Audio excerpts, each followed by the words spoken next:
Honnêtement, le monde des cartes graphiques est rempli de chiffres et de termes qui peuvent donner le tournis.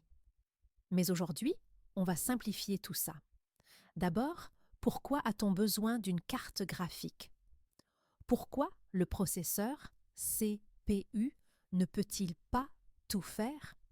Imaginez que le CPU est un directeur très intelligent, capable de résoudre les équations les plus complexes, mais il est lent pour dessiner. La carte graphique, GPU, elle, est une armée de milliers de petits dessinateurs. Ils ne comprennent rien à la gestion, mais leur spécialité est de dessiner des millions de points sur l'écran en une fraction de seconde. Si vous jouez ou faites du montage, c'est de cette armée dont vous avez besoin, pas du directeur. Quand vous allez acheter, vous trouverez beaucoup de marques, mais le cœur est toujours soit Nvidia, soit AMD.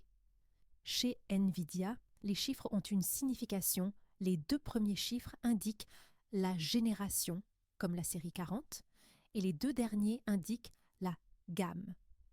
La série 50 est l'entrée de gamme, les 60 et 70 sont le milieu de gamme, et les 80 et 90 sont les monstres. Chez AMD, c'est la même chose. Ça commence par RX, suivi d'un nombre comme 7600 ou 7900. La règle d'or, le plus grand nombre n'est pas toujours le meilleur pour vous.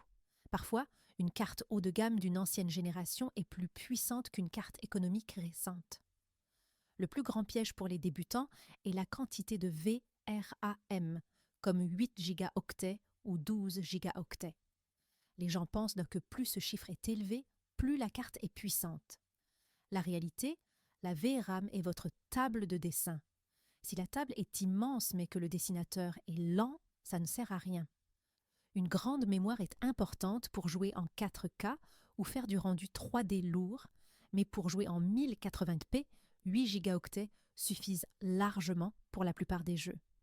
Ne laissez pas le vendeur vous avoir avec ce seul chiffre. Aujourd'hui, les cartes ne sont plus seulement du matériel. L'intelligence artificielle est entrée en jeu.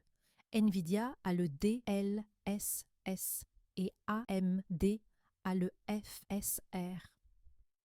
Cette technologie permet à la carte de dessiner l'image en basse résolution pour économiser de l'effort, puis l'IA complète les détails en un clin d'œil. Résultat? Beaucoup plus de FPS sans acheter une carte plus chère. Quant au ray tracing, c'est ce qui rend la lumière et les reflets dans les jeux ultra réalistes, comme dans un film de cinéma.